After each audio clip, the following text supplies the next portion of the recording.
¿Qué tal? Muy buenas tardes a todo el mundo y muchas gracias por estar aquí acompañándonos en este acto que se llama Propuestas Progresistas para la Gobernanza Global, que es un tema imprescindible para enfocar desde otro ángulo todos los retos que tenemos planteados. Yo, en primer lugar, quería agradecer a la FEPS, a la Fundación de Estudios Europeos Progresistas, que es coorganizadora del acto junto con la Fundación Felipe González, pero también a otras instituciones que han colaborado en este acto, como son la Fundación Pablo Iglesias y su directora Beatriz Corredor, que está aquí presente, al ISIFIAR y su director, José Ignacio Torreblanca, y, como no, a Casa Árabe, que nos acoge en este maravilloso edificio, y a su director, que también está aquí presente. Antes de empezar, les voy a contar brevemente, porque yo ya me he imbuido en ser una Rottenmeier, que va a ser mi rol esta tarde. Vamos a dar las palabras y ustedes les habrán dado a todo el mundo, cuando ha entrado, una tarjetita, una postal bonita que hemos impreso con la imagen del acto, para que puedan hacer las preguntas que ustedes consideren que me van a acercar luego a la mesa e intentar tener un tiempo de coloquio al final agrupando las preguntas. Dicho esto y sin más dilación, para que tengamos tiempo de poder hacer el debate, yo le voy a dar la palabra a Ania Skrzypek. Intento pronunciarlo bien porque ya ha hecho la cortesía de dirigirnos estas palabras de introducción desde la FEPS en español y se lo agradecemos muchísimo. Por tanto, adelante, Ania, y muchas gracias.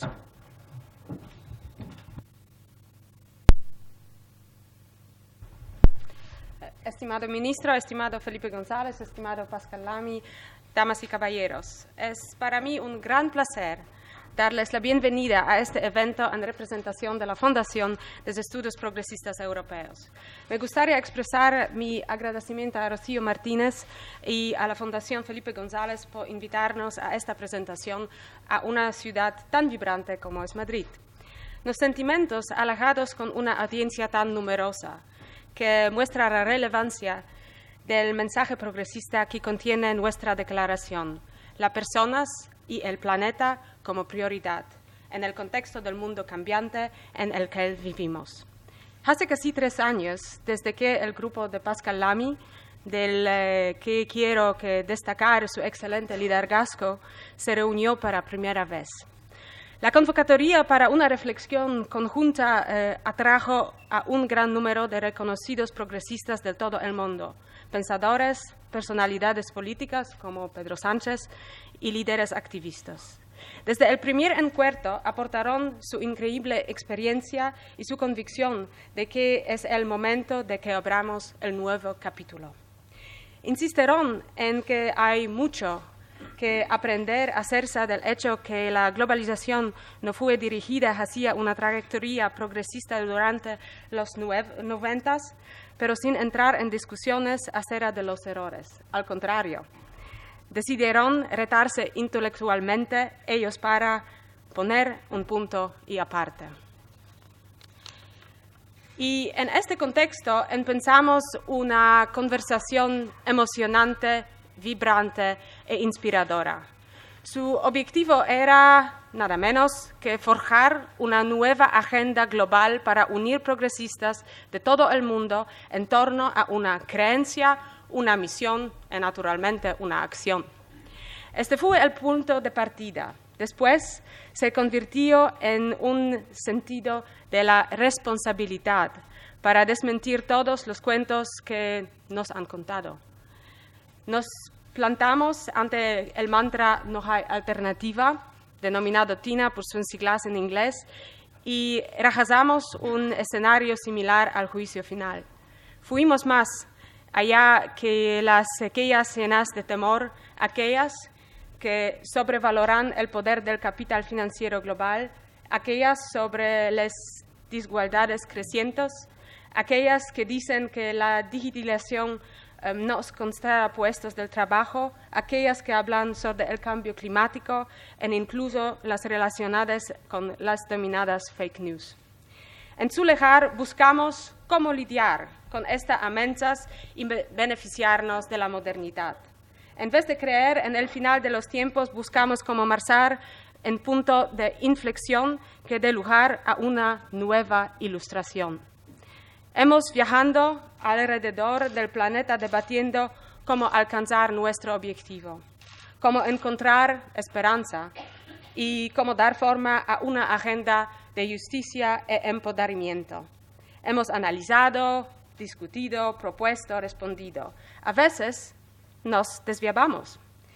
Para todos teníamos el convencimiento de que estábamos haciendo algo profundamente importante. Así nadie tiró la toalla. Después de reunirnos en Bélgica, Sudáfrica y Canadá, alcanzamos la primera meta redactando una declaración exhaustiva. En pocas palabras, esta declaración enumera una serie de propuestas concretas que, si llevan a cabo, podrían cambiar el mundo para hacer de él un lugar mejor, para hombres y mujeres, para jóvenes y ancianos, para las ciudades y los lugares remotos. Porque el nuevo pacto mundial debe haber aprendido de la lección de las crisis y de las movilizaciones y no abrazar solo 99%, sino a toda la población. Formulando la declaración, nos dimos cuenta de que, por supuesto, para llevarla a cabo tenemos que empezar convirtiéndonos en un movimiento en el que ciudadanos pueden confiar al nuevo. Parece que aquí, a la península ibérica, los socialdemócratas somos más fuertes que en ningún otro sitio. Aquí lideramos gobiernos comprometidos con cumplir sus promesas y que están transformando España y Portugal. Pero en otros lugares vemos cómo se debilita en cada elección la socialdemocracia, los partidos tradicionales e incluso la legitimidad del sistema democrático. Este hecho nos manda una clara señal. Los progresistas no podemos aspirar a una renovación al uso, sino a una refundación que nos convierta en el movimiento que sirva la causa de nuevo siglo.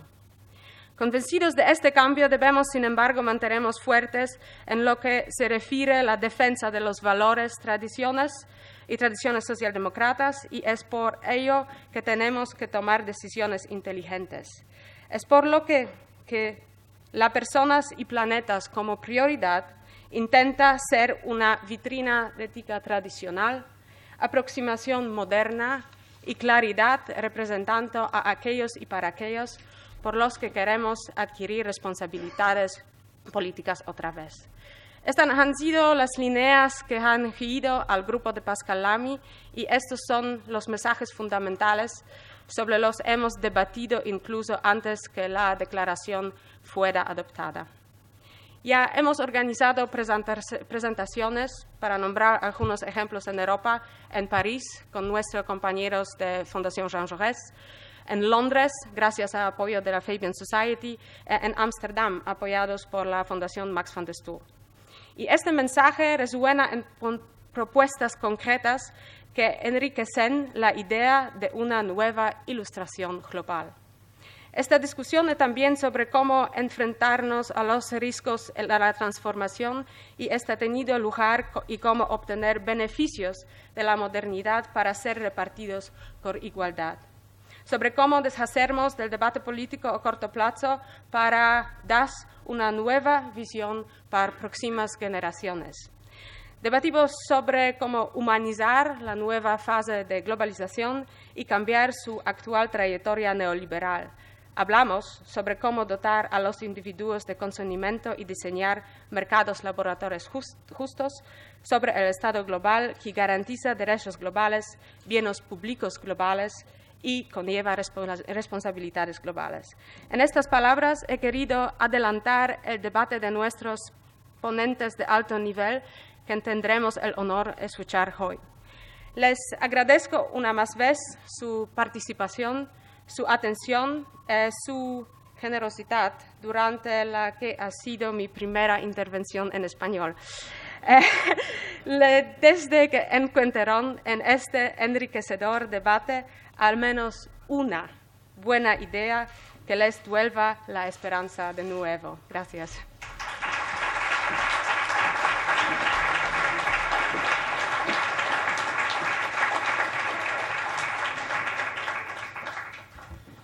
magnífico español, Ania, ya te puedes quedar en Madrid todo el tiempo que quieras porque, vamos, fantástico. En todo caso, porque me ha dicho, voy a hacer un esfuerzo muy grande y, la verdad, muy bien. En todo caso, déjenme dar la palabra al primero de nuestros ponentes para pedirles a todos que van a debatir sobre esta declaración que está colgada en nuestra web y, en todo caso, mañana la van a recibir todos en sus correos electrónicos e intentar aproximar una dimensión reflexiva sobre qué nos pasa, una propositiva sobre qué podemos hacer y una, si podría ser más concreta, sobre cómo lo vamos a hacer, porque yo creo que nuestra falta de credibilidad muchas veces no es tanto qué queremos, sino cómo lo hacemos y cómo lo implementamos. En todo caso, le doy la palabra al ministro Borrell, porque esta es su casa, como me recuerda constantemente el director de Casa Árabe, así que tienes la palabra, ministro. Muchas gracias. Esta es la casa de todos, ¿no?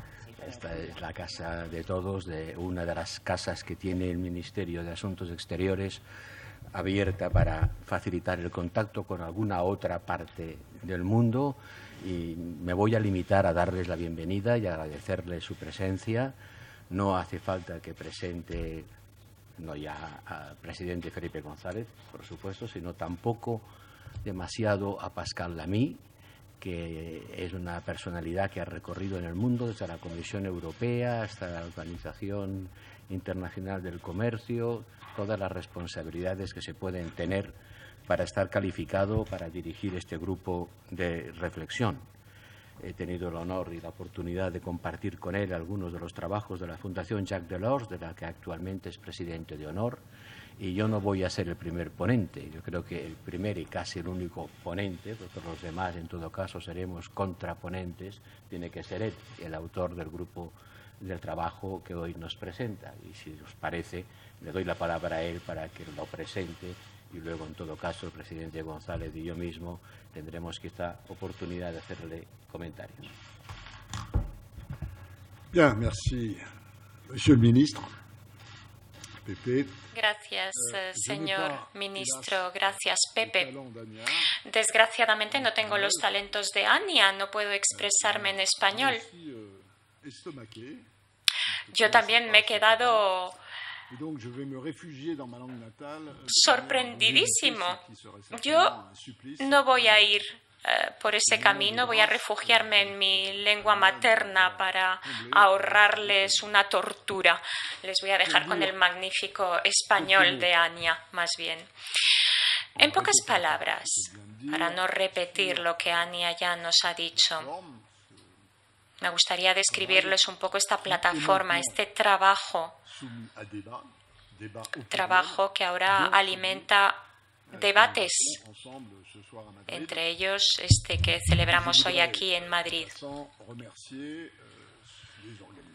Y de hecho me gustaría aprovechar para agradecer su trabajo a los organizadores, Felipe, Pepe, la Federación de Estudios Progresistas Europeos.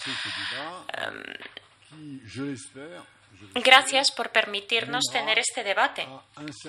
Debate que espero nos lleve a conclusiones que podamos incorporar a las próximas versiones de este documento.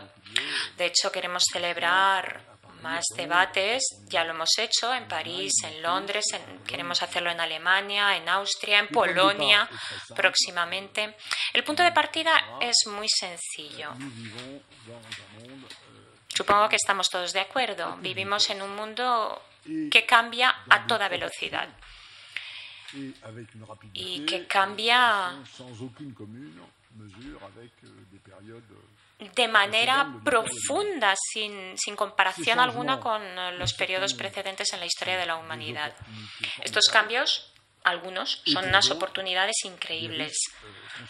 Pero, por otra parte, tienen riesgos. Para gestionar esta transformación, nosotros, los pueblos de este planeta, representados por sus dirigentes, hemos adoptado, de aquí a 2030, una hoja de ruta, los Objetivos de Desarrollo Sostenible. Estos objetivos es lo que quiere conseguir la humanidad de aquí a 2030. No es que estemos perdidos, no es que no entendamos qué es lo que ocurre. Creemos entenderlo y, pues, como instrumentos tenemos estos objetivos. Después tenemos toda una serie de deliberaciones en el sistema internacional y, bueno, tuvimos los objetivos del milenio, que fue un éxito, con lo cual tenemos estos objetivos de desarrollo sostenible. Lo que pasa es que cuando miramos el mundo tal y como va hoy en día, pues nos damos cuenta de que no vamos a conseguir llegar a estos objetivos. El mundo de hoy en día va casi a la contra de este horizonte que nos hemos fijado para 2030. Evidentemente en materia de medio ambiente, pero también en el mundo social. Constatamos que la riqueza no hace más que seguir concentrándose. También pasa con los derechos humanos, con el retroceso de las democracias. Observamos claramente que las democracias, allí donde las hay, están en retroceso. Constatamos que la mayoría de las sociedades en los países occidentales se polarizan, se rasgan bajo las fuerzas del cambio tecnológico y bajo el dominio del capitalismo de mercado globalizado, por llamarlo por su nombre. Nosotros, progresistas, ¿qué es lo que nos caracteriza? Pues la creencia en el progreso. De ahí nuestro nombre. Y eso nos diferencia hoy, quizá más que en el pasado, de otras fuerzas que lamentan la marcha de la humanidad y que querrían volver atrás, volver al pasado. Frente a esta enorme dificultad, objetivos que tienen muy buenas intenciones pero que no vamos a conseguir, nosotros, progresistas, tenemos que tener por objetivo reequilibrar ese movimiento y conseguir que progresemos. Ese es el trabajo que tenemos en esta plataforma, porque seguimos creyendo que la humanidad tiene que seguir por la vía del progreso y no volver atrás a tiempos que, cuando los estudiamos bien, pues eran tiempos peores que el que tenemos hoy en día. Dos condiciones tenemos. Uno, este enfoque es un enfoque global, implicando a todos los continentes, para salir un poco de este ejercicio entre anglosajones, protestantes y blancos, pasar a algo mucho más global, digamos. Por eso este grupo, esta plataforma, tiene una composición multinacional, con representaciones de fuerzas progresistas en varios continentes, porque estamos convencidos de que cualquier plataforma que quiera orientar al mundo hacia los objetivos globales debe ser multinacional, evidentemente con diferencias nacionales y continentales, pero tenemos que ser multinacionales. Y por otro lado, dos, nos hemos dado cuenta de que teníamos que renovar la temática, la plataforma, las ideas, las propuestas de los grupos progresistas, pero también había que renovar nuestra manera de actuar, nuestra manera de estar presentes en política. Porque es verdad, tenemos que aceptar que hay una especie de desconexión. Ya no tenemos los instrumentos para inspirar a las jóvenes generaciones y sabemos que los jóvenes, frente a la política que llevamos a cabo desde hace generaciones, y estoy en la misma generación que Felipe y Pepe, pues ya no se inspiran. Está claro que los jóvenes tienen que hacer política de manera distinta. Bueno, este es nuestro trabajo, esta es nuestra ambición. Me van a decir ustedes, mucha ambición, una muy gran ambición. Pues sí, pero Debemos meternos en la cabeza que debemos cambiar. Y para ello hemos trabajado en el seno de este grupo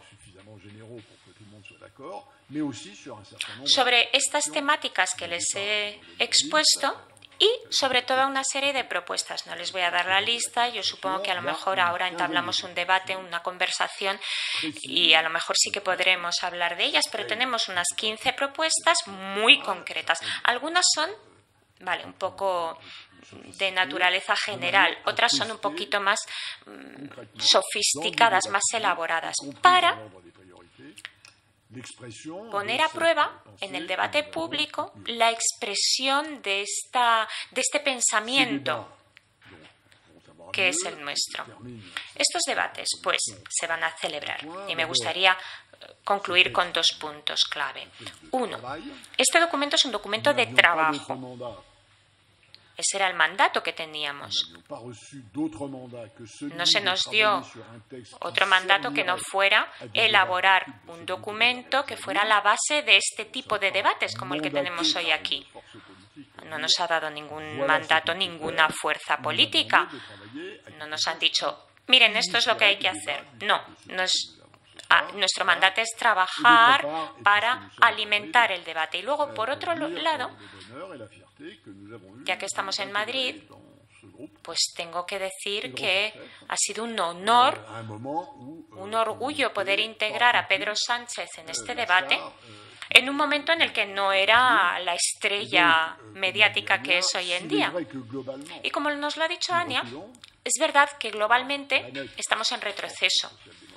Las fuerzas sociodemócratas en el planeta, pues no estamos en la mejor situación de nuestra historia.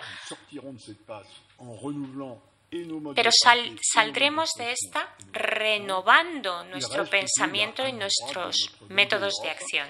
Pero es verdad que hay un lugar en nuestra buena vieja Europa, la península ibérica, donde la situación es mejor que en otros lugares. Así es que esperemos que esto nos inspirará, nos dará ideas para seguir adelante con nuestro trabajo. Muchísimas gracias.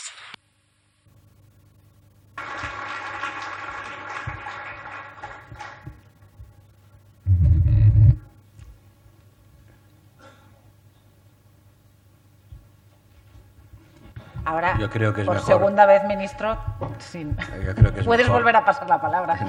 No. Yo creo que es mejor que el presidente González sea el último interviniente y yo voy a permitirme dar solamente algunas pinceladas que seguro que él complementará mucho mejor, porque este es un terreno en el que tiene una experiencia infinitamente superior a la mía. Yo acabo de llegar, como quien dice, al mundo de las relaciones internacionales y de la globalización. Con Pascal he tenido la oportunidad de trabajar en varias ocasiones, en la Fundación Delors, en la FEPS. Este documento es un documento que ni más ni menos pretende dar una visión alternativa de la humanidad para que la economía esté al servicio de los seres humanos y de la naturaleza y no al contrario. Vasto programa, diría en francés, ¿no? No es la primera vez que oímos decir que hay que poner la economía al servicio del ser humano, ¿verdad? En eso, como objetivo, si me permite, no tiene mucho de original, porque lo hemos dicho tantas veces que la economía tiene que estar al servicio del ser humano y no al revés, como actualmente ocurre. El problema es cómo hacerlo, y las 15 proposiciones que hace el documento son sin duda ejes de acción nada fáciles de llevar a la práctica, pero son los relevantes. Cuando uno se acerca y lee al respecto y percibe desde el Consejo de Asuntos Exteriores de la Unión Europea la llaga abierta que es la humanidad hoy, hay cosas que llaman la atención y de las cuales habla el documento, ¿no? Uno es el retroceso de la idea de democracia, algo que para nuestra generación es algo inconcebible, porque la democracia era un objetivo absolutamente fundamental. Carentes de ella, la deseábamos fervientemente. Pero resulta que hoy el 70% de los americanos nacidos, más o menos cuando yo nací, dicen que vivir en democracia era muy importante. Un 70% de ellos lo consideraban un factor fundamental de sus vidas. Para los americanos nacidos en 1980, esa proporción se ha reducido al 22%. O sea, solo el 22% de los americanos, digamos, de los millennials o casi, consideran que la democracia es algo fundamental. Y esa proporción no se da solo en Estados Unidos, se da en países que uno se sorprendería de la lista, ¿no? Entre ellos algunos de los países europeos que consideramos más anclados en el sistema democrático. Otra de las cosas que llaman poderosamente la atención, bueno, lo ha dicho Pascal, es la extraordinaria concentración de la riqueza que se produce y también, según Bertelsmann, que el 50% de las sociedades occidentales, ya sé que es un término muy amplio, pero que el 50% de los que representan nuestro mundo creen que la globalización ha sido negativa para sus condiciones de vida y sus salarios. Es decir, la globalización parece haber creado más perdedores de los que creíamos. Sin duda ha sido un juego de suma positiva para la humanidad, pero ha dejado atrás en nuestras sociedades a grupos humanos que se consideran perdedores del proceso, y eso explica seguramente que hayan accedido al gobierno de Estados Unidos personas como Trump, explica también seguramente el Brexit y muchos elementos reactivos. Reactivos con respecto a un mundo que se puede caracterizar por su inestabilidad, sacudido por crisis financieras periódicas, y no solo financieras, también alimentarias, por ejemplo, que tienen unos costes brutales. Cada vez que pasamos por una de estas crisis nos dejamos buena parte de lo que hemos ganado en el periodo precrisis anterior. Es inestable, es desleal, porque la competitividad, mucha gente cree que está basada en un dumping social y medioambiental, y por el aumento del poder de monopolio de algunas grandes empresas. Y ese también forma parte del discurso reactivo sobre el cual ha estado cabalgando el actual presidente de Estados Unidos. Pero también es cierto que el poder monopólico de algunas grandes empresas y la evasión fiscal que protagonizan es algo que lo comparten hoy buena parte de los gobiernos progresistas que quedan en Europa, que alguno queda. Y en tercer lugar, es muy desigual, porque reduce el poder de las rentas del trabajo, que no han seguido el aumento de la productividad. Yo me recuerdo, presidente y ministro Solchaga, cuando discutíamos los aumentos de los salarios y nos parecía que la llave era que el salario debía seguir el aumento de la productividad y no crecer más que la productividad. El problema es que ahora crece menos, notablemente menos. Nos hemos instalado una tendencia secular donde las ganancias salariales son inferiores a las ganancias de productividad, movidas por un desarrollo tecnológico que ha rebasado todas las expectativas que teníamos cuando los socialistas estábamos en el gobierno en España, y que va a rebasar también todas las expectativas que actualmente tenemos, porque cada vez que asisto a un foro que tiene que ver con el mundo tecnológico, el mensaje que recibo es: prepararos para lo que viene, porque bueno, cuando uno compara cuántas horas de trabajo hacía falta para producir una unidad de output ahora y hace 30 años, y trata de hacer un análisis prospectivo de las que harán falta dentro de otros 30, pues el problema no es que la clase trabajadora sea explotada, sino que será simplemente irrelevante. Y eso plantea el problema brutal de la distribución de la renta, que pasará a ser considerada como un bien público, que podrá ser obtenido de la participación en el sistema productivo o no, y a lo mejor habrá que detraer de los flujos de renta globales rentas garantizadas para una parte de la población que no tendrá acceso al trabajo porque será superfluo o porque no tendrá la capacidad suficiente para trabajar con las modernas herramientas.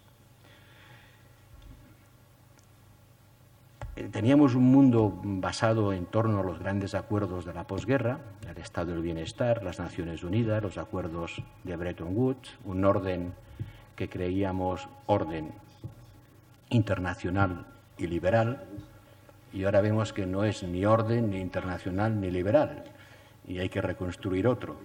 y ese otro hay que hacerlo en torno a la respuesta a nuevos desafíos. El cambio climático no era un desafío importante hace no demasiados años, no estaba incluido en nuestros problemas ni en nuestros programas de gobierno, y ahora es fundamental.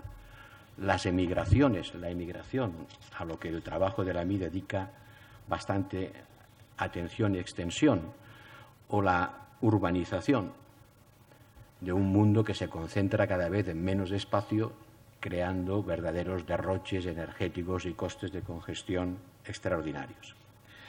Del trabajo de la MI, porque esto se trata, señala con mucha intensidad, es que el movimiento progresista que representaba la socialdemocracia no ha estado a la altura de los retos presentes y futuros y ha perdido el contacto con la parte, estoy leyendo, de la población que afirmaba representar. Eso lo hemos dicho todos en alguna ocasión. Éramos un partido que representaba el 40% del voto en todos los países europeos y ahora, con suerte, estamos en el 20%. Cada vez que hay una elección bajamos de ese nivel crítico, como acaba de pasar en Baviera o en Luxemburgo. Al paso que vamos, será verdad que Portugal y España somos la reserva espiritual de Occidente, en el sentido de que somos quizá los últimos baluartes de una izquierda que ha protagonizado en Portugal un exitoso experimento político que debería servirnos, si no de ejemplo, por lo menos de referencia para lo que tenemos que hacer en España. La idea de bienes públicos globales es algo que hay que desarrollar, porque hay algunos de esos bienes públicos relativos a los equilibrios ecológicos, a la salud y, más recientemente, a la información, porque la información se ha convertido en un bien global, asaltado continuamente por la falsedad global, hasta el punto de que empezar a garantizar un mínimo de veracidad en el flujo atropellante de información que recibimos es ya una preocupación de la Unión Europea para las próximas elecciones. La igualdad de género, la incorporación efectiva de la mujer, la no discriminación, una educación orientada al futuro, la migración responsable.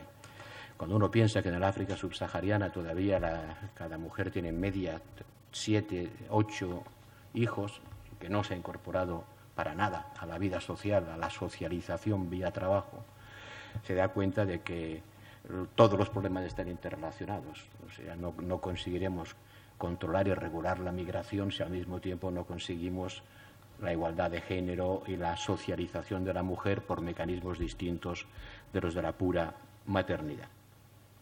No quiero alargarme más porque hay que dejar tiempo para que podamos interaccionar, pero este es un documento, si me permites, a mí todavía excesivamente enunciativo.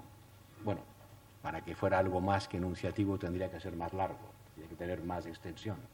En 12 páginas no se puede pretender aportar soluciones concretas a estos 15 ejes de acción que tienen el mérito de haber sido inventariados y estructurados. Pero sin duda queda mucho trabajo para hacer, para conseguir todos y cada uno de ellos. Citaré solo uno: las emisiones cero de carbono en el año 2050, un objetivo del que cada día parece que nos estamos alejando y de los que dependen otros muchos, porque la migración tiene también mucho que ver con el cambio climático. Hay gente que si su tierra se convierte en desierto, pues hace, iba a decir maletas, pero ni siquiera recoge el latillo y se va. ¿Y dónde? Pues a aquello que le parece a través de las pantallas de televisión como el Eldorado donde vivimos nosotros. Cuando yo nací había el doble de europeos que de africanos. Y cuando más o menos me vaya a morir, porque espero todavía tardar un poco, pues habrá como 3 veces más africanos que europeos. Este cambio telúrico en las proporciones de la población entre 2 continentes es algo que no se puede resolver discutiendo cómo repartimos los últimos 200 que hemos salvado del mar, sino a través de una política estructural a largo plazo que promueva el desarrollo de África, y entre esas cosas eso pasa, como dice el informe de Pascal Lamy, por la democratización, la socialización integral de la mujer, la lucha contra el cambio climático, los derechos de los trabajadores y el reparto de la renta. Cuando uno piensa que el 1% de la población acumula tanta riqueza como el resto de la humanidad y que ese porcentaje no ha hecho sino ir creciendo a lo largo del tiempo, es que ciertamente los efectos redistributivos de las políticas fiscales no han estado a la altura del problema. Se me ocurren más cosas, pero creo que no debo abusar del tiempo y de su atención y pedirle a Felipe que la complemente. Muchas gracias. Muy bien. Muchas gracias. Yo creo que soy el más viejo de los tres y por eso me dan el privilegio de hacer la última intervención introductoria. Pero verán, hoy es un día con por lo menos un par de buenas noticias, ¿no? Se ha reincorporado la filosofía como asignatura troncal al bachillerato. No crean que lo que les voy a decir, si lo digo de sorpresa. Ayer lo decía en Lisboa y la semana pasada lo decía en otro seminario en Bogotá, en el que me hicieron o me pidieron reflexionar sobre una cosa tan exotérica como tiempo para pensar, que es lo único que escasea hoy, que hoy todo se resuelve o con 140 caracteres, de los cuales uno entre 100.000 es brillante, porque es bastante, pero el resto pues son banalizaciones permanentes de las relaciones humanas, incluso de las relaciones de poder, o con un me gusta, no me gusta, que parece que también es el resumen de lo que es una buena parte de la comunicación entre los seres humanos. Por lo tanto, no es la primera vez que lo hago, lo repito ahora, es una buena noticia, igual que darle la condición plena de ciudadanía a los que tienen capacidades intelectuales diferentes, por ser precisos en el... Pero la filosofía, ¿tiene algún sentido con lo que estamos hablando? Sí, tiene sentido. Me gustaría que pudiéramos volver a recuperar a Aristóteles, especialmente si fuera a través de Averroes, como protagonista de la escuela occidental del Islam, para poder distinguir entre filosofía y teología. ¿Por qué me gustaría?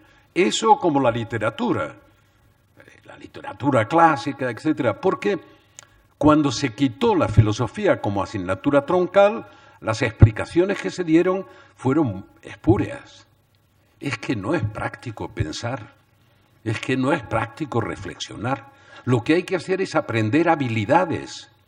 Y como las habilidades que vamos a aprender hoy serán obsoletas mañana y mucho más pasado mañana, pues lo que hay que aprender es a hacer saltimbanqui que aprende habilidades.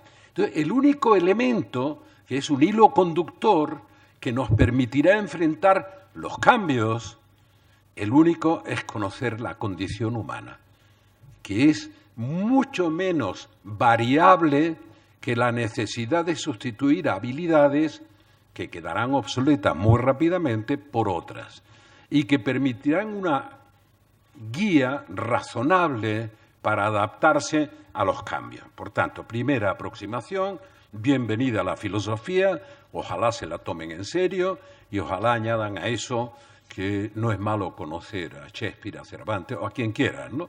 Y que no solo hay que conocer a Aristóteles, que probablemente sea bueno conocer a Confucio, porque en el mundo que vivimos y eran coetáneos, va a tener una cierta trascendencia para conocer la condición humana, que es lo único que estoy seguro que no va a cambiar. Podemos estar pensando en la renta única universal, uno lo pensarán de una manera y otro de otra. Podemos pensar que ya los romanos lo inventaron hace más de 2000 años con el pan y circo para los ciudadanos romanos, que tenían ingresos suficientes para la ciudadanía y como no tenían nada que hacer, había que tenerlos distraídos por hacer un enfoque de pan y circo. Se vuelve a reflexionar sobre eso. Es un tema importante y habría que verlo. Verá, lo que nos domina es la incertidumbre. Y es curioso que eso nos hace pesimistas. Las incertidumbres se ligan siempre con estados de ánimo. Y los estados de ánimo son completamente distintos en Europa, acaba de describirlo Borrell, que en Asia. ¿Viven mejor en Asia que en Europa? No, pero creen que el futuro será mucho mejor que el presente y que el pasado. Y no porque vivan mejor, su estado de ánimo es distinto, pero también son cambiantes. Hasta hace 7 años el estado de ánimo de Brasil era extraordinariamente positivo Y de eso han pasado a una propuesta como la de Bolsonaro, que es una regresión en toda regla basada fundamentalmente en la utilización de un factor que tenemos que superar, que es el miedo. Y en Europa el factor miedo está provocando fenómenos de aceleración de la crisis de gobernanza de la democracia representativa. Decía de broma, pero lo digo en serio, yo fui consciente de que envejecía en el momento en que empecé a mirar al suelo para saber dónde ponía el pie, porque me daba miedo pisar con la seguridad que pisaba sin mirar al suelo cuando era joven. Entonces, el primer síntoma de la vejez es mirar al suelo porque uno tiene miedo de tropezar, de no sé qué, tal. Bueno, las sociedades también envejecen, y envejecen con comportamientos semejantes. Miramos demasiado al suelo y perdemos el horizonte. Por tanto, cuando me preguntan por Europa si será un museo solo o volverá a ser un laboratorio de ideas para el futuro, digo, el laboratorio de ideas en base al miedo desaparecerá y las propuestas serán, de uno u otro signo, casi siempre más de utopías regresivas, de volver a ser lo que fuimos, pero ya no volveremos a ser, que de propuestas de futuro. Entonces, lo que me inquieta, el mundo no es peor que hace un siglo, es mentira. Lo que pasa es que somos 8.000 millones de seres humanos. El mundo está lleno de complejidad, sí. ¿Cuál es el mayor peligro frente a la complejidad? Que las respuestas son cada vez más simples, no más sencillas. Repito, más simples y no más sencillas. Claro, respuestas simples frente a problemas complejos son respuestas, por decirlo en el sentido etimológico del término, absolutamente demagógicas. Es la búsqueda del culpable alimentando los miedos de la población por los cambios, no que se van a producir, que ya se han producido y que se van a acelerar exponencialmente en el futuro. Los que ya se han producido, algunas veces digo de broma, parte de nuestros países está corriendo detrás del futuro que ya pasó. Y no encara un debate serio sobre el futuro, en parte pasó y que está llegando y acelerándose. Ese debate está ausente de nuestro debate político, de nuestra reflexión política. Entonces yo haré afirmaciones, siempre son provocaciones. No es la incertidumbre de lo que va a pasar lo que domina la escena, porque lo que va a pasar es un cambio de era, que cambia los paradigmas de las relaciones entre los seres humanos, en todos los niveles. Eso va a pasar por la revolución de la información, las tecnologías de la información, por la biotech, por la robotización, por la inteligencia artificial. Por tanto, algunas tareas que forman parte de nuestra vida, de nuestro acervo histórico acumulado que aprendemos, sabemos ya, seguro, que van a desaparecer y van a ser sustituidas. Por tanto, eso nos plantea determinados desafíos de gobernanza. Lo que me parece más incierto es que no estamos en disposición de gobernar el cambio. No me parece incierto el cambio. El cambio se está produciendo y se va a acelerar. Y lo vamos a tener, Vamos a tener al galope de la revolución tecnológica, vamos a tener un cambio en todas las relaciones entre los seres humanos. ¿Cómo gobernar el cambio? Después hay que ponerle el ingrediente, cómo gobernarlo de manera que nuestros objetivos, los que nos identificaron de lucha por la igualdad, se obtengan, se minimice el coste del cambio y se maximice la oportunidad del cambio.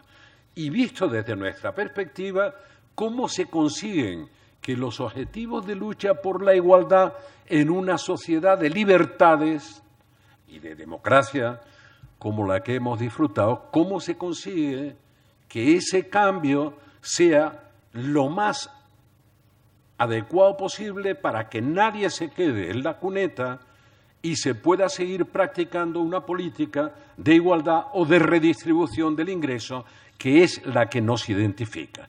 Si nuestra propuesta es volver a lo que fuimos en los años 60 o en los años 70, se acabó. La propuesta es lo que Fernando Henrique llamaba una utopía regresiva. Como son nuevas las condiciones y nuestros principios y objetivos son más permanentes, como la condición humana, tenemos que utilizar instrumentos radicalmente nuevos para la gobernanza de la globalización.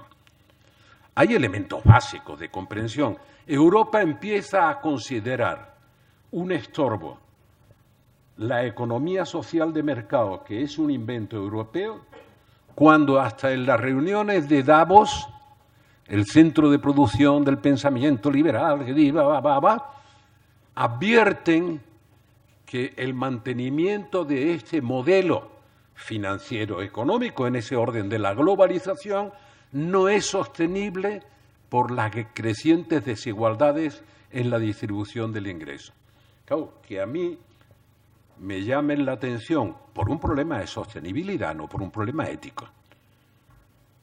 Me llamen la atención sobre la sostenibilidad del modelo en una sociedad europea que inventó el modelo de una economía social de mercado, que respetaba el mercado y, como decimos, ponía a la persona en primera línea, pero que ahora, incluso en la discusión de cómo se arregla el Brexit, queda una duda, digo una duda casi filosófica, aparte de esa idea de la economía social de mercado. ¿Realmente lo que estamos construyendo, respetando el mercado, es una economía de mercado o una sociedad de mercado que considera al ser humano como una mercancía más? Porque en el trasfondo estamos en eso. Por tanto, verán, yo, a pesar de lo viejo que soy, tengo la certidumbre de que el cambio no es reversible y que todas las posiciones que niegan el cambio, desde las de Trump hasta la de Bolsonaro o la que quiera usted, son posiciones condenadas a incrementar el sufrimiento de las sociedades y a regresar. No soy pesimista ni siquiera en el tema de las libertades, a pesar de que he dedicado una parte del esfuerzo de los últimos años, cuando uno puede tener tiempo no solo para pensar, sino para dudar, y para dudar en público. Porque cuando se tiene una responsabilidad política se duda con la almohada. Y una vez que uno sale de la almohada, tiene que dar una respuesta, no trasladar una duda a los ciudadanos, aunque tenga riesgo de equivocarse. Por tanto, ni siquiera en eso soy pesimista por una razón, porque cuando se pierden las libertades, y tenemos varios ejemplos, la gente sale a la calle y se juega la vida reclamando las libertades democráticas. Es verdad que, mientras tanto, culpamos a la democracia de los malos gobiernos. Y la democracia nunca garantizó el buen gobierno, salvo a largo plazo. Lo único que garantizó es que podíamos echar con libertad a los gobiernos que no nos gustaban. Como nadie quiere que lo echen, pues mejoran la prestación a largo plazo. Esa es la ventaja de la democracia. Pero la democracia no garantiza el buen gobierno. No garantiza ni siquiera que se respete la regla de juego democrática, que pueden algunos gobiernos sustituirlas por esta pulsión autoritaria y caudillista que empieza a dominar muchos de los procesos electorales, que vienen a ser los últimos o los penúltimos porque se falsifican los siguientes. Pero hay la esperanza de que incluso los jóvenes, a los que se refería Borrell, cuando pierden la libertad, reclaman democracia y libertad.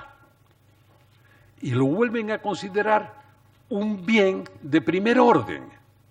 Los vemos en muchas calles, recientemente las de Managua y en otros sitios. Por tanto, no pierdo la esperanza.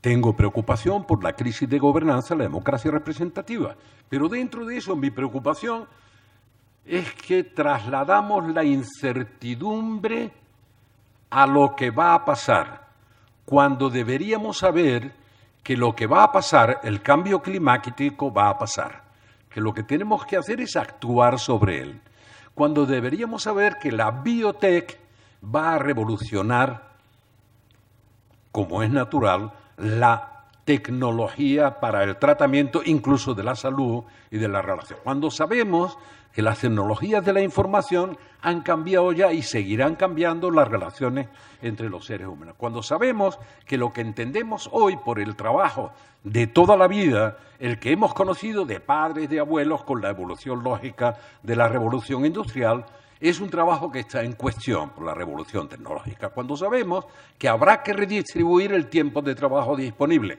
eso lo sabemos, dignificando el trabajo. Cuando sabemos, quizás matiz de lo que decía Borrell, que los salarios, la retribución del empleo, tienen que volver a estar ligadas a la productividad. Pero tenemos que tener una nueva concepción del empleo y tenemos que hablar de otras formas de empleo o de ocupación. Hacíamos una broma en Bogotá el otro día. El ocio es lo contrario del negocio. Y lo más peculiar es que uno de los negocios que niegan el ocio más importante y creciente es el negocio de administrar el ocio. Y el colmo de la contradicción es que algunas personas, individuos, organizan su ocio como negocio. Creo que le llaman influencer y todas esas cosas.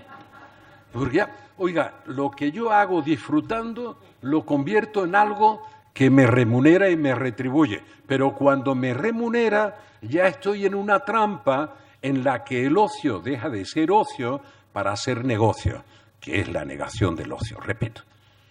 Y algunas veces se saturan y dicen, me salgo de esto. ¿Para qué? Hombre, para tener un tiempo de ocio, un tiempo de reposo, un tiempo para pensar. Por tanto, vivimos, sin duda alguna, en una velocidad de cambio que nunca hemos conocido antes, siglo y medio, para que la revolución industrial iluminara la mayor parte del planeta con eso que llamamos luz eléctrica. Una generación para que se produzca esa revolución tecnológica a lo que me refiero. Entre siglo y medio y una generación, es lógico que el ser humano, de nuevo la filosofía, o el conocimiento de la condición humana, que es un ser histórico que hereda en la educación el conocimiento acumulado para mejorar sus condiciones para enfrentar el futuro en calidad y cantidad.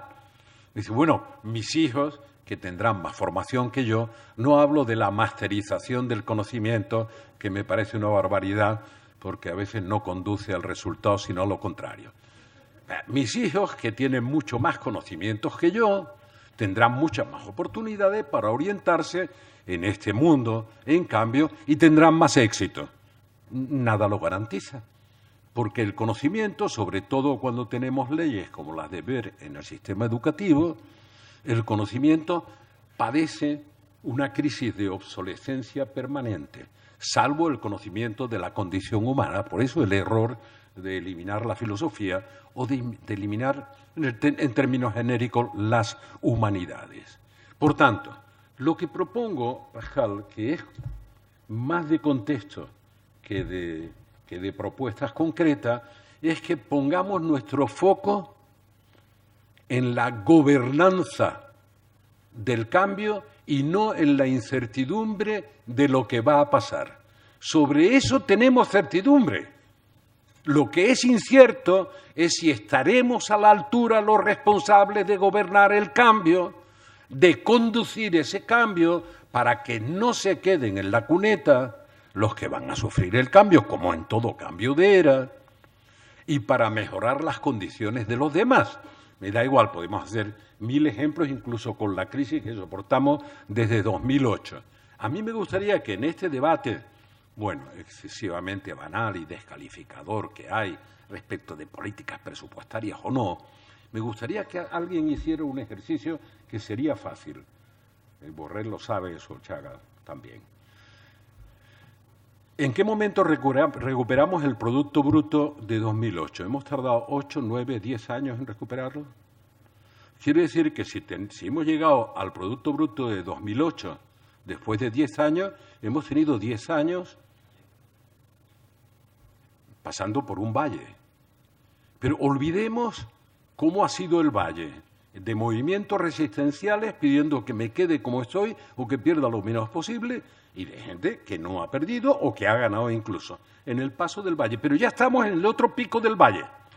¿Sería tan difícil hacer el ejercicio de cómo se distribuía el Producto Bruto en términos de Producto Per cápita hace 10 años y ahora?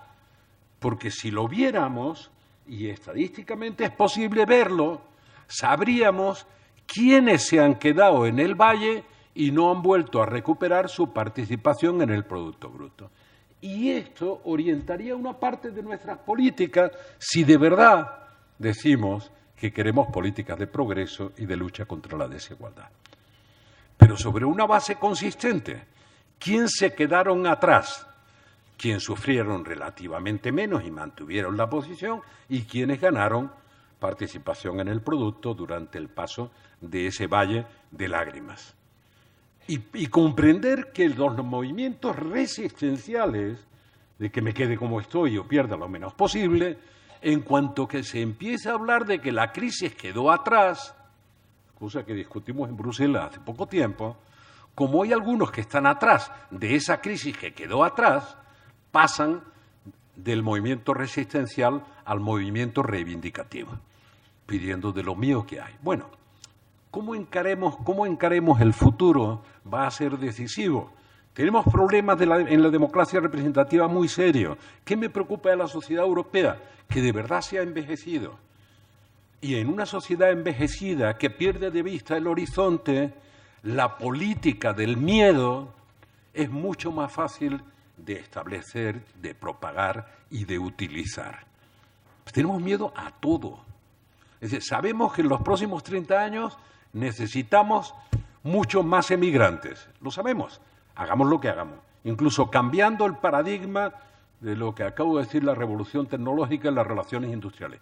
Pero nos da miedo el diferente, el otro, el que parece que nos genera mayor incertidumbre, que es típico comportamiento de sociedades envejecidas que solo miran al suelo para no caerse y pierden de vista el horizonte.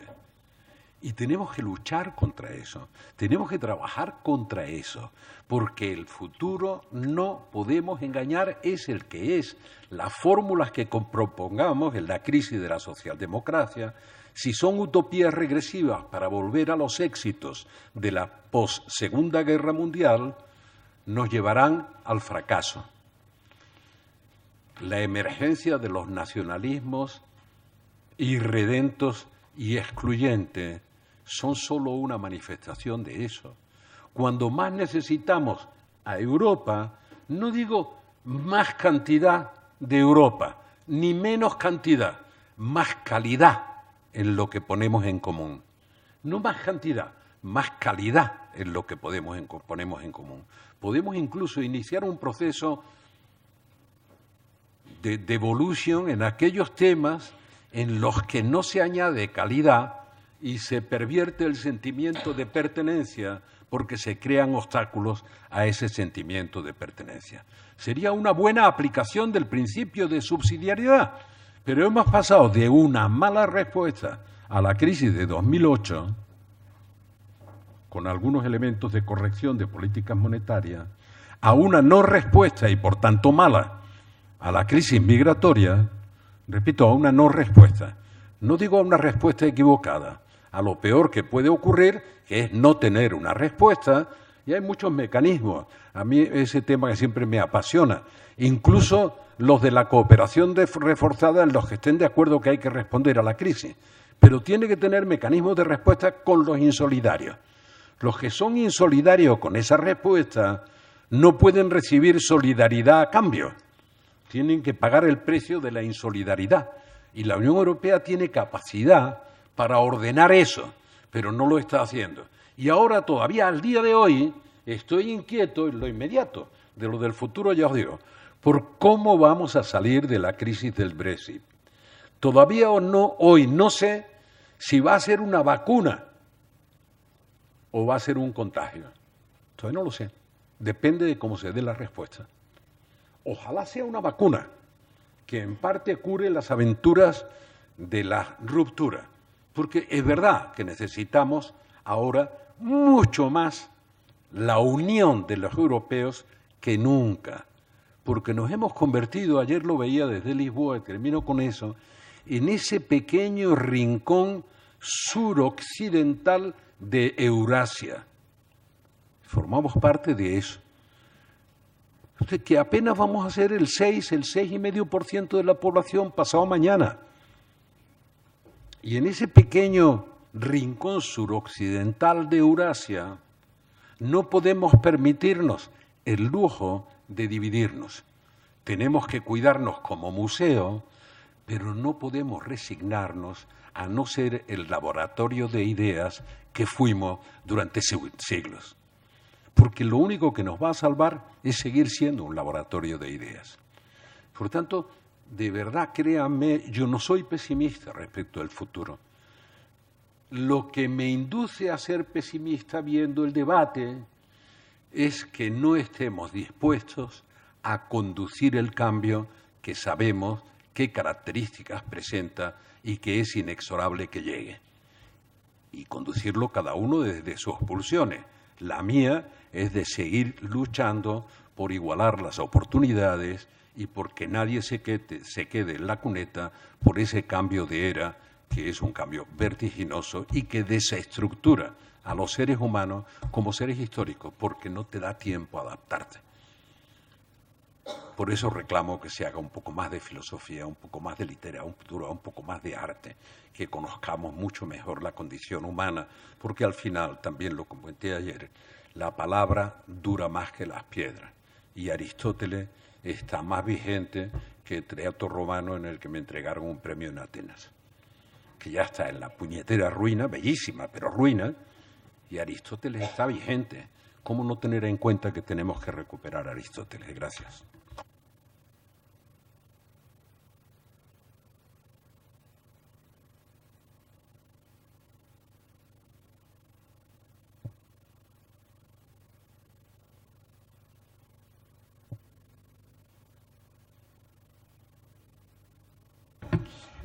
Muchas gracias, presidente. Señor Lamy, ministro.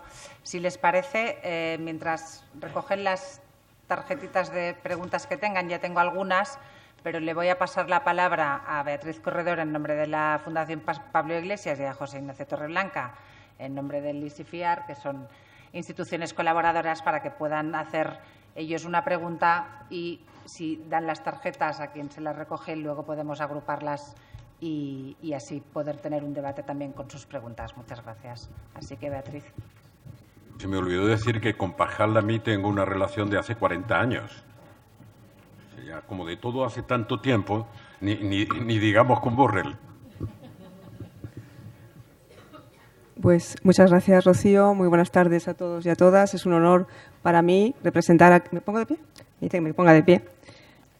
Pues decía que muchas gracias a Rocío y muchas gracias a la Fundación Felipe González por la organización de este evento en el que colaboramos y presentarme como nueva presidenta de la Fundación Pablo Iglesias. Es un honor para mí y, por tanto, compartir este acto con este panel. Y como detalle diré, aunque Felipe lo sabe, que yo con 14 años para ir a escucharle. Y, bueno, me gané alguna bronca por eso. La pregunta que quería hacer al panel tiene que ver con lo que decía el presidente González sobre la democracia representativa y la relación que tiene la incidencia de las nuevas tecnologías en los medios de comunicación con la democracia participativa. Es decir, a mí me preocupa mucho que el control que cedemos voluntariamente de datos personales a las grandes corporaciones, no solamente tecnológicas y de software, sino corporaciones que son globales, la agregación de esos datos personales y, por tanto, el conocimiento sobre el comportamiento humano implique una renuncia a la libertad individual, un control de la formación de la opinión pública que haga que la democracia realmente se prostituya y que no sea la democracia que pensamos. Y eso tiene que ver, o que esperamos, o que tenemos en nuestra historia, como hemos estudiado y como hemos vivido desde bueno, por lo menos desde mi generación. En el escenario internacional hay grandes corporaciones, no son las multinacionales, no son las organizaciones internacionales, hay grandes corporaciones que tienen un enorme poder por la agregación de datos y por el control de esos datos sobre los gobiernos. Tienen poder sobre los medios de comunicación. Y si tienen poder sobre los gobiernos, tienen poder sobre los medios de comunicación y nosotros les cedemos nuestros datos de manera que pueden influir en la formación de nuestra opinión, en nuestra libertad individual, están influyendo directamente en la democracia. La pregunta es, ¿sigue existiendo la democracia? ¿Y qué podemos hacer y qué respuesta le podemos dar desde los partidos progresistas? Gracias. Bueno, Gracias. claro, cedemos los datos voluntariamente, ¿no? Perdón. Bueno, ¿y vamos a hacer las preguntas siguientes? Sí, bueno, la idea era... Buenas tardes, soy José Ignacio Torreblanca del Consejo Europeo de Relaciones Exteriores. En parte ha respondido el presidente a la pregunta que le iba a hacer, que era, o en parte, no, casi en su totalidad, que era cómo puede una Europa temerosa e introvertida gobernar la globalización. Hubo un tiempo en el que Europa era un modelo de globalización ordenada que pretendía ser precisamente ejemplar para los demás. Ahora se conformaría con que la dejaran en paz, quizá, y no ser un modelo para nadie. Pero y entonces la pregunta también desde el punto de vista de la izquierda es ¿cómo articula la izquierda una respuesta representativa en la crisis de la democracia representativa en una sociedad sin clases trabajadoras y sin trabajo? Si le quitamos a la izquierda el trabajo y a los trabajadores, ¿en qué defiende y qué representa y cómo articula esa representación, ¿no? Gracias. Yo doy la primera. Vamos a ver. En lo de la cesión de datos hay un fenómeno curioso, porque la mayor parte de los datos se ceden o voluntariamente, entre comillas, o inconscientemente, sin comillas. Es decir, esta voluntad de exhibicionismo pornográfico que nos domina, que hace que pongamos toda nuestra vida en manos de las redes, que da un poco de temor, ese cambio cultural que es muy impresionante, que defendíamos la intimidad de nuestras comunicaciones y en Estados Unidos incluso era un delito federal la violación de las comunicaciones. Ahora nos parece, y es un problema serio para la comunicación y la formación, la educación de los jóvenes, nos parece, en la juventud ocurre mucho, que si la persona que te acompaña, pareja o no se entromete en la intimidad de las comunicaciones que están depositadas en tu móvil, es que no te quiere suficientemente. Que una demostración de amor es violentar tu intimidad penetrando en esa intimidad a través de las comunicaciones. Es obvio que hay, no te lo están exigiendo las empresas, te inducen, pero vos te inducen y yo digo, yo no sé ni lo que son los cookies, no sé, porque cada vez que quiero entrar en una información de las muchas que hay y me dice, tiene usted que aceptar los cookies de no. Digo, yo no acepto ni cookies ni cocos, nada. La paro. Que alguien me la pase. Sí, porque al final... No, me acompañan gente que está saturada de las redes sociales y que se están tomando, no digo un tiempo de reposo para el ocio, sino una distancia para recuperar su propia persona y su intimidad. Ese fenómeno va a ocurrir más. Ahora, nosotros podemos intentar regular razonablemente eso como responsables políticos, sí. Y cuando digo razonablemente, no con la tentación excesiva que existe hoy frente a los que te controlan la vida por un exhibicionismo más o menos voluntario o inconsciente, están los que te tratan de controlar la vida diciéndote lo que tienes que hacer a cada hora del día. Que te tienes que poner y que no, y cómo, y tal, y cual. Y parece que eso protege a la persona y lo que hace es deformarla, no la protege. Por tanto, recordando de nuevo a Don Quijote los consejos a Sancho Panza, pragmáticas pocas y que se cumplan. Pero esas se podrían poner en marcha y cumplir. Y no estar invadiendo permanentemente con una sobrenormativa eso. Eso se puede hacer. Digo, si se puede gobernar el cambio y la globalización, ¿cómo vamos a renunciar a darle previsibilidad al funcionamiento del mercado para que no conviertan a los seres humanos en mercancía y mucho menos a la intimidad de las personas en pura mercancía. Tenemos que hacerlo previsible y, repito, no agobiando con normas. Después, vamos a ver, Nacho, no es un problema esto de clases, desaparecen las clases, desaparecen. Hace ya mucho tiempo, y yo creo que lo hemos conversado, que toda nuestra teorización, es verdad que parte del fundamento de la izquierda, de la socialdemocracia, estaba en el origen, en un movimiento obrero, organizado, reivindicativo, sin duda. Pero toda nuestra teorización sobre la importancia de la política de clases, para entendernos, que ha sido siempre excesiva, no hemos querido reconocer que se la llevó por delante la Primera y la Segunda Guerra Mundial, porque los que se mataban entre sí eran los que pertenecían sobre todo, y entonces existían abundantemente, a una clase. Y se mataban porque el nacionalismo tenía una transversalidad que de ninguna manera tenía en consideración a las clases, a eso que era la teoría de clase. Lo que hay, y esto lo puedes interpretar como quiera, lo que hay, a mi juicio, es una desigualdad implícita en el modelo interdependiente de esta economía de la globalización. Curiosamente, la hay cuando crece y la hay mucho más cuando se ajusta. Y la desigualdad no se puede entender como incremento de la pobreza, porque a veces convive con una eliminación de la pobreza. En América Latina se ha eliminado un gran porcentaje de la pobreza extrema, etcétera. Ahora veremos, estamos de nuevo en una crisis. Pero no han disminuido en la misma medida, y a veces nada, la desigualdad en la redistribución del ingreso. Pero por eso no debe inducir a confusión. El modelo es desigual y nuestra obligación es buscar los mecanismos para hacerlo menos desigual, por decirlo de una manera tímida. Y respecto de quién es más desigual, llamémoslo como queramos, los desfavorecidos del sistema. Y no simplificando la respuesta, que es una tentación tremenda, ¿no? Es decir, la culpa la tienen los de arriba, busquen a los de arriba. Y de pronto te encuentras que los de arriba son unos cuantos y que de esos cuantos, aunque los pases por la guillotina, no cambian la realidad de un mecanismo de redistribución del ingreso desigual. Tenemos una creciente dificultad, y eso sí le gustará a Borrell, en redistribuir vía ingreso. Creciente dificultad, pero es una dificultad objetiva. Lo que llamamos tradicionalmente los impuestos directos, como el de la renta, que nos parecen mucho más justos que los indirectos, como el IVA.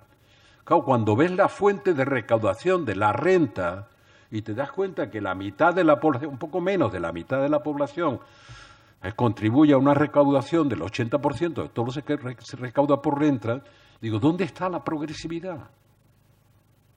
¿Dónde está la progresividad? Tenemos que reflexionar sobre eso. ¿Es más progresivo que el IVA? Hombre, teóricamente sí, pero como el IVA depende del consumo y el consumo está limitado por tu capacidad de compra, no es redistributivo, es obvio, pero por lo menos no es antirredistributivo. En volúmenes de renta producida en España, el impuesto sobre la renta que se recauda es antirredistributivo, punto. El volumen. Ahora, podemos operar como queramos, pero si no reflexionamos en eso, no veremos las dificultades que hay en una política redistributiva de ingresos. Pero, sin embargo, sí podemos ver que la redistribución vía gasto, eso que llamamos la igualdad de oportunidades vía gasto, que es también enormemente, crecientemente difícil, nos va a obligar a reflexionar sobre una predistribución en origen. ¿Lo sabéis? Bueno, no quiero ni sofisticar la broma, no. Sabemos que la redistribución vía gastos infine, esta que nos complace decir que iguala las oportunidades, sabemos que no iguala las oportunidades como creemos. Da más oportunidades, pero no las iguala. porque hay desigualdades de origen que no atendemos y que condicionan la igualdad de oportunidades cuando se redistribuye. Me vais a perdonar, yo como siempre abuso del tiempo y ya me callo hasta el final de la sesión. Así que Pascal tiene la palabra y dispara. Je dis un mot de la question de la démocratie. Una pequeña observación sobre esta cuestión de la democracia y, de hecho, muchas gracias, Felipe, por haber mencionado a Aristóteles y a Averroes. Platón y Confucio dicen lo mismo sobre el buen gobierno. Dicen que los humanos necesitan un buen gobierno y que pues hay que echar a los malos gobernantes. Confucio lo dice también, ¿eh? Ahora, lo que dice Confucio es: si el emperador es bueno, pues déjalo en paz, y si el emperador es malo, pues hay que echarlo. Y la historia china nos ha demostrado que generalmente lo echaban asesinándole. Nosotros tenemos un dispositivo más pacífico. Cada uno de nosotros tiene posibilidad de echar a sus gobernantes. Y donde más dificultades tenemos con la informatización, con la digitalización, es que la democracia funciona con una hipótesis de que somos propietarios de nosotros mismos y de nuestras elecciones. Tenemos una individualidad. Y Felipe nos lo ha dicho. La realidad es que el mundo digital, que participa de la materia prima de la economía, aunque todavía no es la única materia prima de la economía, ¿verdad? Pero todo llegará. Bueno, pues en el fondo, ahora tenemos 3 sistemas en el mundo.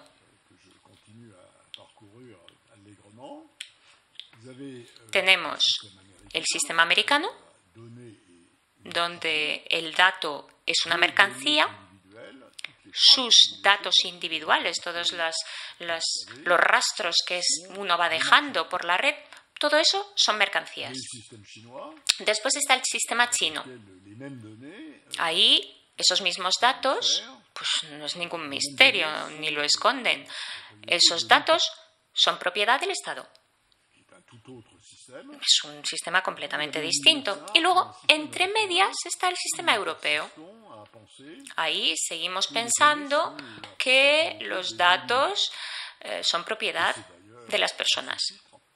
Y justamente por ello, la Unión Europea adoptó un documento que nos ha hecho pasar muchísimo tiempo delante de nuestros ordenadores diciendo lo que aceptamos y lo que no aceptamos, ¿verdad? El Reglamento General sobre la Protección de Datos.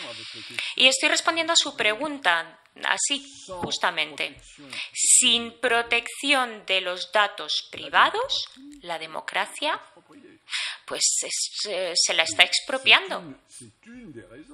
Esa es una de las razones, entre muchas otras, una de las razones que explican que tenemos que seguir siendo fieles a la Ilustración y sus valores. Hay que mantener esos valores.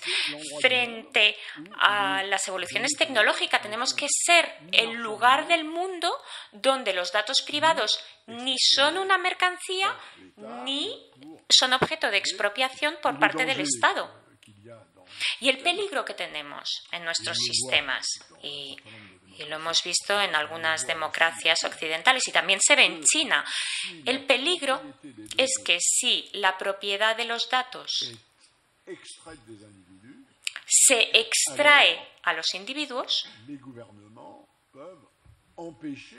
entonces los gobiernos pueden impedir que se produzca la alternativa, que es en la reflexión de Platón y de Confucio.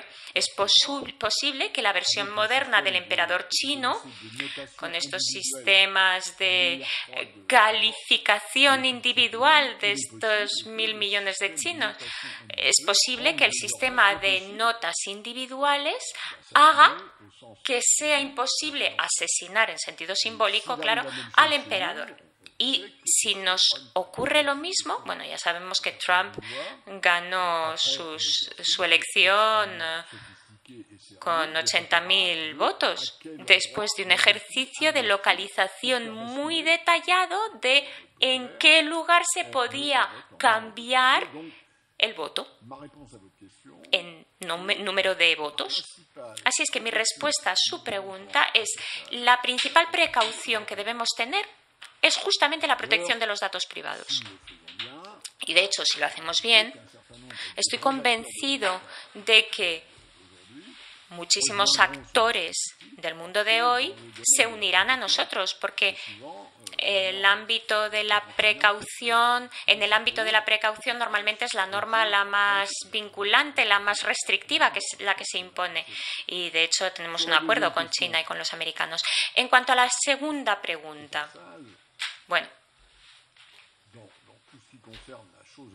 dicho de paso, en todo esto, estas cuestiones europeas, es verdad que hemos pasado por un momento muy malo, por una crisis financiera, pero si miro los sondeos,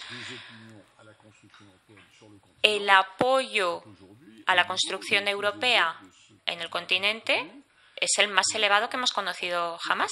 Y yo creo que una parte de esa subida hay que atribuirlo al Brexit, un poquito al señor Putin, ¿verdad? Un poquito a Erdogan también, pero mucho, mucho a Xi Jinping y al señor Trump. En un momento dado habría que decirse, si no hubiésemos hecho la construcción europea, tendríamos que hacerla ahora. Evidentemente sabiendo que no queremos estar bajo la dominación ideológica y política del señor Xi Jinping ni del señor Trump. La segunda pregunta es muchísimo más difícil y, de hecho, bueno, nos la planteamos durante los meses de trabajo que condujeron a este documento, que además se tiene que seguir mejorando, evidentemente. La gran cuestión es saber en qué punto está hoy en día el movimiento social. ¿Dónde están las fuerzas sociales? ¿En qué punto está el movimiento social que defiende los intereses de todos los trabajadores precarios, de todos los que se sienten amenazados, de los que se sienten aislados en este espacio cultural, educativo que invade nuestras sociedades? En el pasado ya hubo una respuesta a esto. El movimiento social pues lo asumieron en parte partidos políticos, fuerzas sindicales. Las grandes características de la sociodemocracia justamente fue el gran éxito fue esta alianza entre fuerzas sociales. Ese mundo ya no existe. Ahora, tenemos que saber dónde está el movimiento social y cómo conectar con él. Para aquellos de nosotros que, como lo ha dicho Felipe y como lo ha dicho Pepe, queremos conseguir que estos grandes cambios que nos esperan no dañen a la parte más débil de la sociedad, pues esa cuestión es muy difícil de resolver y la única respuesta que tenemos por el momento, y tengo que decir que todavía nos queda una reflexión, es considerar que el movimiento social está hoy mucho más dividido que anteriormente, mucho más fragmentado. Está en manos de intelectuales, de movimientos asociativos, y sabemos que la militancia asociativa se ha desarrollado gracias a la reducción del tiempo de trabajo. A veces está en manos de artistas, de creadores, incluso los que no creen que sean militantes políticos. Con lo cual, es este tipo de coaliciones políticas que gobiernan el movimiento social hoy, y debemos intentar que se reúnan entre ellos para dar fuerza a este conjunto de distintas reflexiones. Y yo creo que debemos hacernos a la idea de que ya no dispondremos de los instrumentos que hemos tenido los partidos políticos y los sindicatos. entre otros por la evolución de la tecnología. Tampoco creo que sea una mala noticia, es verdad que nos hace la vida mucho más difícil. En las democracias clásicas, la gente seguía instrucciones de fuerzas políticas, de fuerzas sindicales, de fuerzas religiosas. ¿Y por qué? Pues sencillamente era el resultado de una facultad de comprensión del mundo que no es la misma que han tenido las personas anteriormente. Con lo cual, no creo que sea una mala noticia. Ahora, queda todavía por reflexionar para saber con qué lo vamos a reemplazar. No quiero eludir la pregunta, entre otras cosas para presumir de que no tengo la respuesta, que la democracia representativa, o como hemos hablado de la crisis de gobernanza, se podría completar con una idea atractiva de democracia participativa. Tengo muchas dudas de que se pueda operar bien eso. Puedo poner 1000 ejemplos ya vividos. El 2% del censo electoral son los que participan en una consulta que es decisiva para la totalidad del censo. O dicho, ahora, dentro de unos días, habrá una consulta a 6 poblaciones de México sobre la decisión de un aeropuerto internacional en Ciudad de México. Da igual, esa. Entonces, esas 60 poblaciones, digamos, tienen un censo electoral que pueden participar en la consulta, en el que más del 70% del censo nunca se montó en un avión ni piensa montarse, pero van a consultar por una decisión sobre el aeropuerto. Entonces, me preocupa, es verdad, la democracia representativa necesita alguna reforma. Me preocupa que una parte de la teorización de la consulta permanente sea un intento de evadir responsabilidades que son las responsabilidades para las que nos han elegido. Por lo tanto, el equilibrio ese me resulta tan difícil que digo, es atractivo, pero no tengo respuesta. Bueno, la verdad es que me he quedado un poco descolocado porque yo venía armado con cifras sobre la globalización y no venía preparado para hablar de Aristóteles, Platón y Confucio. Averroes. Aristóteles, presidente, es verdad que su palabra ha pervivido y también, pero Aristóteles también dijo muchas tonterías. Por ejemplo, dijo que las mujeres tenían menos dientes que los hombres y a pesar de haber estado casado varias veces nunca se le ocurrió verificarlo. Sí, con lo cual hay que recurrir más al empirismo y que es lo que me gusta a mí más, ¿no? El empirismo. Y desde el punto de vista empírico yo no estoy de acuerdo con la idea de que ya no hay trabajadores ni hay clases y vivimos en un mundo sin trabajo. ¿Qué va? Claro que hay clases, por supuesto que las hay. No hay más que ver la campana de distribución de la renta para ver que, sí, no tienen conciencia de clase, no tienen la misma conciencia de clase que en el Fordismo, cuando vivíamos en economías cerradas. No tienen la misma conciencia de clase, pero eso no quiere decir que no existan. Hay muchas cosas de las que no se tiene conciencia y existen. Y eso de que no hay trabajadores, pues sí, claro que hay trabajadores. Y la clase es una conciencia de clase, pero la distribución de la renta, sin llegar a cristalizar en conciencia colectiva, es a fin de cuentas el reflejo del conflicto social. Es el reflejo del conflicto social, porque si no, ¿de qué estamos hablando? Estamos hablando de que el mundo en el que hemos ido desarrollando la incorporación de la tecnología al proceso productivo ha generado una distribución de la renta en contra del factor trabajo, masiva. Y no podía haber sido de otra manera, porque hemos vivido en los últimos 50 años o menos un traspaso de capacidad productiva industrial de un hemisferio al otro que no tiene precedentes en la historia. O sea, lo que ha pasado es realmente un fenómeno extraordinario, que es que la capacidad de producción industrial básicamente ha cambiado de mundo. Y el mundo industrial se ha desindustrializado y el que no era industrial ha cogido el aparato productivo del que nosotros somos básicamente importadores. Bueno, no. Y lo que está por venir, en el sentido de que todavía hay una fuerza de trabajo en ese hemisferio que está absorbiendo el choque tecnológico probablemente con mayor capacidad de absorción que nosotros, cuyas consecuencias están por ver. Hay una frase en tu texto, Pascal, a la que le doy mucha importancia, ¿no? Cuando dices de que probablemente esa dilución del debate político entre izquierda y derecha, que tiene que ver también con la desaparición o debilitamiento de la conciencia de clases, tiene que ver con que las concesiones políticas que se han hecho al pensamiento neoliberal dominante ha difuminado la distinción entre izquierda y derecha. Y eso ha hecho aparecer nuevos protagonistas. Y con un montón de contraverdades, porque es cierto que el último Eurobarómetro nos dice que a los europeos les encanta, o por lo menos están de acuerdo con la idea de Europa.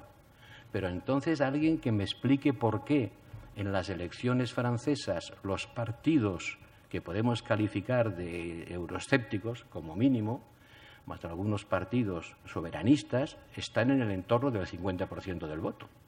¿Y por qué en Italia, si sumamos los votos de los partidos emergentes, pues también están por encima del 50%? ¿Y por qué en la mitad de la Europa del Este aparecen unas fuerzas políticas que son mayoritarias que nada tienen que ver con los principios fundadores de la Unión? ¿Y por qué los británicos se van? Por cierto, yo creo que el Brexit será más una vacuna que no una epidemia, porque cuando uno ve las dificultades que hay en desgajar a un país que tenía su propia moneda y sus propias fronteras, desgajarlo de la Unión, yo me hago cruces de pensar que mis compañeros catalanes hayan podido pensar que en un fin de semana se podía desgajar Cataluña del resto de España, ¿no? O sea, pero esas cosas pasan. Esas cosas pasan y, como decía Albert Camus, permítame que yo también cite a un clásico, aunque sea un clásico un poco más moderno, contar las cosas mal es una manera de aumentar la desgracia del mundo. Y desgraciadamente hoy contamos las cosas, o hay gente que cuenta las cosas muy mal. Y la percepción que resulta de este relato es una percepción que distorsiona la realidad. La percepción distorsiona la realidad. Y esa es la dificultad mayor para hacer política. Presidente, cuando yo estaba en tu gobierno no había teléfonos móviles y era mucho más fácil ejercer la tarea de gobierno que no ahora. Sí, mucho más fácil, por lo menos mucho menos exigente en lo continuo, porque ahora la rapidez de los procesos aceleran también la forma en la que se gobierna. En fin, yo estoy de acuerdo en algunas cosas y aparte de lo de las dientes de las mujeres, en desacuerdo en otras, pero cedo la palabra a la organizadora. No, solo nos quedan 6 minutos para ser precisos con el tiempo, pero déjenme pues agrupar, y serán unas respuestas que tendrán que ser muy, muy rápidas, agrupar las preguntas del público, que se pueden agrupar de hecho en 3 grandes grupos, pero insisto, las voy a hacer de manera que puedan tener respuesta rápida. La primera es, si yo les pregunto a ustedes cuál es el porcentaje de niños menores de 1 año que está vacunado en el mundo, y si este porcentaje es 20, 50, 80, no sé qué me van a contestar ustedes, el porcentaje es 80, pero cuando esto, que es un test de Hans Rosling, que es un médico sueco que fue académico, trabajó en muchas instituciones internacionales, ha escrito un libro que se llama Factfulness, que tiene un test sobre cómo está el mundo, todos los decisores y las élites internacionales responden peor a estas preguntas de cómo está el mundo que sistemas aleatorios. Y eso es preocupante, porque la primera pregunta que nos tendríamos que hacer y que les hago yo, esto es un poco un perejil de mi salsa, no del público, pero también tengo… la primera pregunta que les hago yo, por tanto, es si somos pesimistas porque somos egoístas y nos preocupa solo nuestro pequeño lugar en el mundo, que no es todo el mundo. Segunda grupo de preguntas. Si tuvieran ustedes 3 superpoderes globales y tuvieran, por tanto, el poder de aplicar la propuesta política que les gustara, que cambiara el estado de ánimo. Mucha gente ha preguntado sobre esto, ¿cuál sería? Y tercer grupo de preguntas, si tuvieran también ustedes superpoderes y pudieran aplicar una política, predistribución, algo de la revolución, lo que sea, una política que pudieran aplicar, ¿cuál sería? Son muy rápidas, no hace falta que las respondan todas, pueden simplemente responder alguna en exactamente 4 minutos, los 3. Muchas gracias.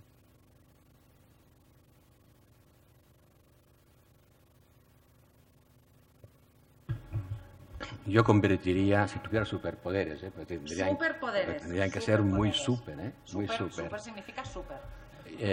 Yo convertiría todos los recursos naturales en patrimonio común de la humanidad. Y dejaría que el petróleo fuera administrado por los jeques árabes. Monsieur Lamy. Compte tenu du temps que j'ai eu pour réfléchir, je n'utiliserai que 2 de ces pouvoirs. Yo no utilizaría más que 2 de mis poderes y reflexionaría mucho sobre el tercero. Muy rápidamente, vamos a ver. Lo primero que haría sería poder dominar las emisiones de gas carbono, porque me parece que es lo más amenazador y lo más urgente para toda la humanidad. Y el segundo poder, cuando ya el futuro del planeta estaría bien claro, entonces haría que la educación fuera gratuita para todo el mundo. Vamos a ver. 1. Hay mucho más porcentaje de niños vacunados que nunca, donde empiezan a desvacunarse en los llamados países desarrollados, curiosamente. Todo eso ha producido los efectos, no entramos en ello. Después, somos pesimistas porque tenemos miedo. Por tanto, lo que hay que hacer es combatir el miedo para acabar con el pesimismo y el estado de ánimo. Tercero, si yo tuviera superpoderes, como cree Trump que los tiene, me suicidaría.